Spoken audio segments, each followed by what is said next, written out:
दोस्तों तो ये चल रहा है मेरा एईसी हिंदी सेमेस्टर 4 वालों का, जिसमें हम लोग आज की वीडियो में यानी इस वीडियो में देखेंगे उपसर्ग किसे कहते हैं, कितने भेद होते हैं, उदाहरण सहित वर्णन कीजिए।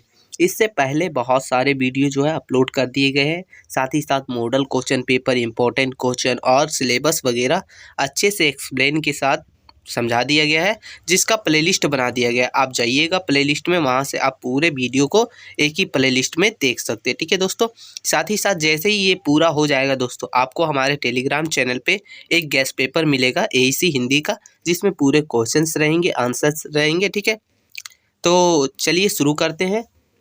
पहले हम लोग परिभाषा देखेंगे। वे शब्दांश जो यानी कि जो किसी शब्द के आरंभ में लगकर उनके अर्थ में विशेषता ला देते हैं या तो उसके अर्थ को बदल देते हैं, उसे उपसर्ग कहते हैं। सीधे भाषा में समझिए, उपसर्ग का मतलब होता है कि कोई एक शब्द जो किसी शब्द में लग के उसके अर्थ को ही बदल दे, उसे उपसर्ग कहते हैं। ठीक है, समझ आ गया। चलिए, इसके दोस्तों कुछ भेद भी होते हैं, जैसे कि भेद होते हैं नीचे भी हम बताएंगे, अभी आप यहाँ नहीं चलिए। पहला हो गया हम लोग का यहाँ सामान्य उपसर्ग। इन उपसर्गों का प्रयोग विभिन्न शब्दों में किया जाता है और ये शब्दों के अर्थ को बदल देते हैं। एग्जाम्पल के तौर पर आप देख सकते हैं, अनु यानी कि अनु लगने से अनुकरण बन गया, अनुवर्ती बन गया। ठीक है, अप लगने से अपमान बन गया, अपवाद बन गया। अव लगने से अवसर बन गया, अवकाश बन गया। तो ये आपका हो जाता है उपसर्ग। ठीक है दोस्तों, अब दोस्तों हम लोग देखते हैं इसका दूसरा विशेष उपसर्ग। विशेष उपसर्ग क्या होते हैं? तो इन उपसर्गों का प्रयोग विशिष्ट शब्दों में किया जाता है और ये शब्दों के अर्थ को बदल देते हैं। जैसे कि देख लीजिए, अति, अनु, वी। चलिए देखते हैं इसका पूरा। देखिए, अति लगा तो अतिशय बन गया, अत्यधिक बन गया। अनु लगा तो अनुकरण, अनुवर्ती बन गया। वी लगा तो विशेष बन गया, विविध बन गया। तो ये है दोस्तों। ठीक है, तो ये आप लोग का जो दिख रहा है ना, ये है आपका। ठीक है, ये आपका नहीं है, ये है। ठीक है, ये है आपका उपसर्ग। अब दोस्तों नीचे हम लोग का है संख्यात्मक उपसर्ग। ये क्या होते हैं? तो इन उपसर्गों का प्रयोग संख्याओं को दर्शाने के लिए किया जाता है। जैसे कि उदाहरण के लिए एक, एक से एकता बन गया, एकांत बन गया। द्रि, द्रि से द्वितीय बन गया, दृढ़ बन गया। त्रि से तृतीय बन गया, त्रिकोण बन गया। तो ये है दोस्तों। ठीक है, अब हम लोग का आगे देखिए दोस्तों, जो चौथा है वैज्ञानिक विज्ञानिक उपसर्ग। इन उपसर्गों का प्रयोग वैज्ञानिक शब्दों में किया जाता है। ये शब्द जो है आगे लग के अर्थ को बदल देते हैं। जैसे कि चलिए एग्जाम्पल देखते हैं। अगर आप लोग मैक्रो लगाते हैं तो बन जाता है मैक्रोस्कोप, मैक्रोचिप।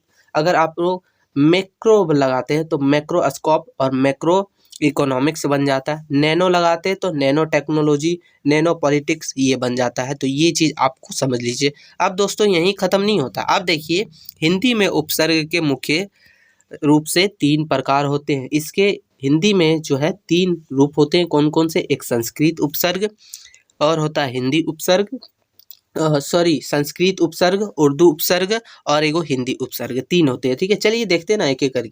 संस्कृत उपसर्ग जिनकी संख्या 22 होती है, कौन कौन सी है? तो देख लीजिए, अति, अधि, अनु, अप, अभि, अव, आ, उत, उप, दूर, नी, प्रा, परि, प्र, प्रति, वि, सम, सु, निर, दस, दृस, दूसर, नृस, यपि। यानी कि ये जो है दोस्तों, ये आपका टोटल जो है 2200 संस्कृत के उपसर्ग हैं। ठीक है, हो सकता है कोई एक पूछ ले और पूछ ले कि ये कौन से उपसर्ग हैं, तो आपको ये भी थोड़ा सा पता होना चाहिए, वरना आपका जो है दिक्कत हो सकता है। ऑब्जेक्टिव पूछ ले, सब्जेक्टिव पूछ ले।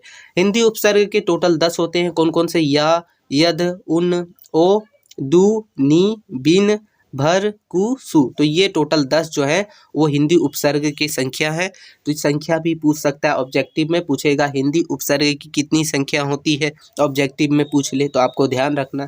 फिर लास्ट है उर्दू उपसर्ग। ठीक है, इसकी संख्या जो है दोस्तों 19 होती है। जैसे कि देखिए, अल, एन, कम, खुश, गैर, दर, ना, फिल, ब, बद, बर, बा, बिल, बिल्ला। तो ये है टोटल 19। ठीक है, अब देखिए दोस्तों, इसमें कुछ इम्पॉर्टेंट नोट है, देख लीजिए कि उर्दू के सारे उपसर्ग जो है अरबी, अरबी फारसी से लिए गए हैं। ये संख्या लगभग 19 है। उर्दू उपसर्ग को विदेशी उपसर्ग भी कहा जाता है, तो ये चीज़ आप ध्यान रखिएगा। हो सकता है आपको पूछ ले कि विदेशी उपसर्ग किसे कहते हैं, यानी या फिर पूछ ले उर्दू उपसर्ग के दूसरा नाम लिखिए, तो ये चीज़ आपको ध्यान रखना पड़ेगा। तो दोस्तों देखिए ये हो गया। तो दोस्तों यहीं तक था, ठीक है। इसमें हम लोग देखे उपसर्ग किसे कहते हैं, उपसर्ग के भेद देखे। ये एक तो नॉर्मल सा मॉडर्न उपसर्ग यानी कि जो आजकल चलता आ रहा है उसके ऊपर जो भेद है वो देखे हम लोग, और साथ ही साथ हिंदी उपसर्ग के हिसाब से टोटल 3 भेद है वो भी देखे। तो वीडियो कैसा लगा ज़रूर बताइएगा। मिलते हैं नई वीडियो में, तब तक के लिए जय हिंद साथियों।